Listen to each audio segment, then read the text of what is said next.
malu berjubah, malu bergamis, malu pakai baju koko, malu ngaji, malu pegang Quran. Ini target kafir. Berhasil mereka di Indonesia ini. Sorry ass DJ.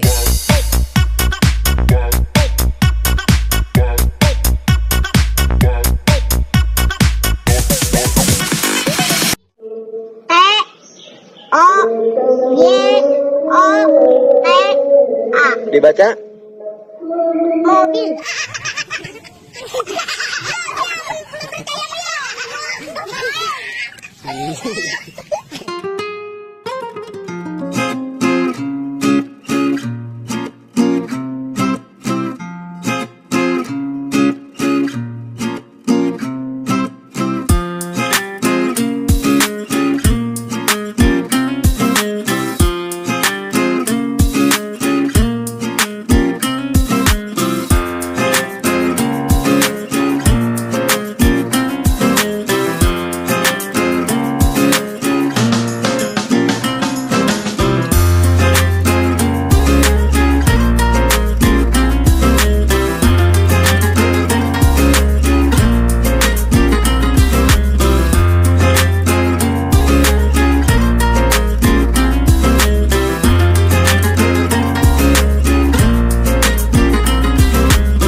Bapak, kami orang Kristen atau non-Muslim ya, tidak pernah punya target untuk membuat kalian supaya kalian berpenampilan seperti kami.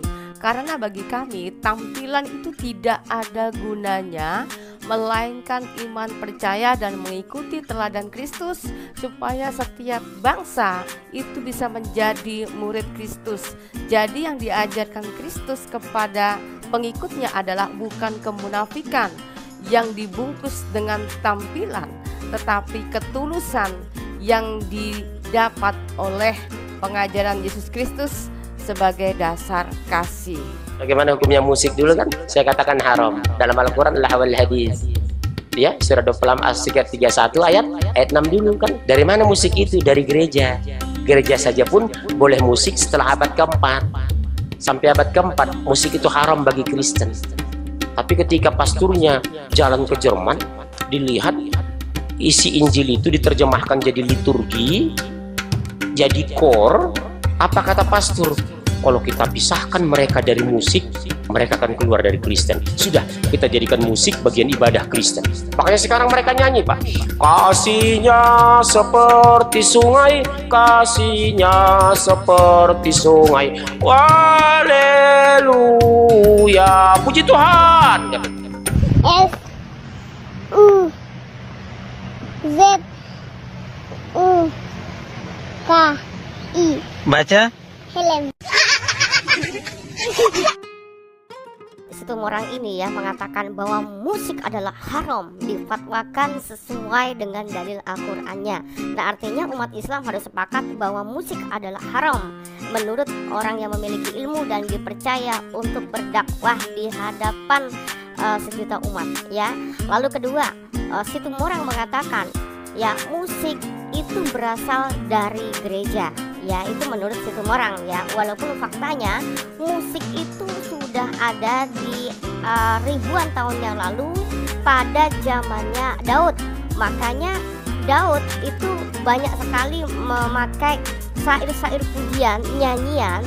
Itu yang dipakai sarana untuk nyanyi itu adalah musik kecapi. Nah, artinya musik sudah ada di zamannya Daud.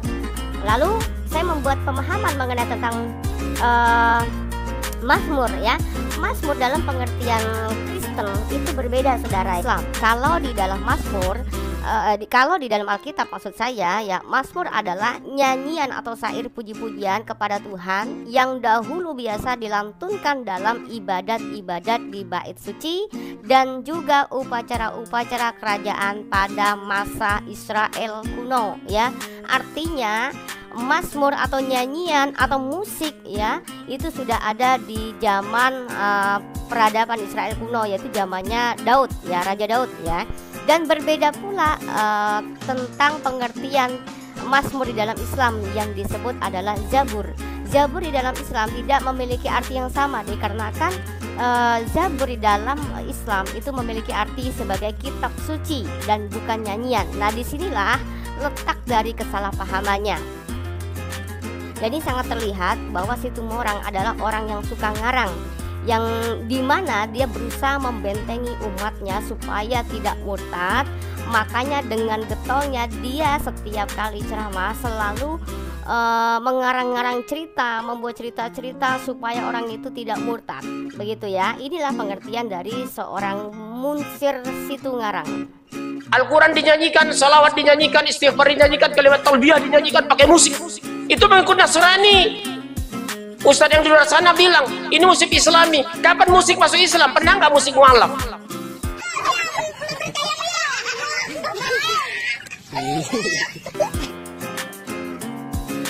Nggak pernah Pak disyaratkan musik itu.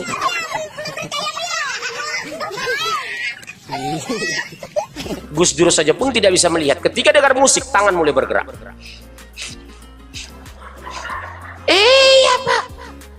Saya bukan menghina Pak, menirukan. Coba dengar musik Gus Dur. Iya.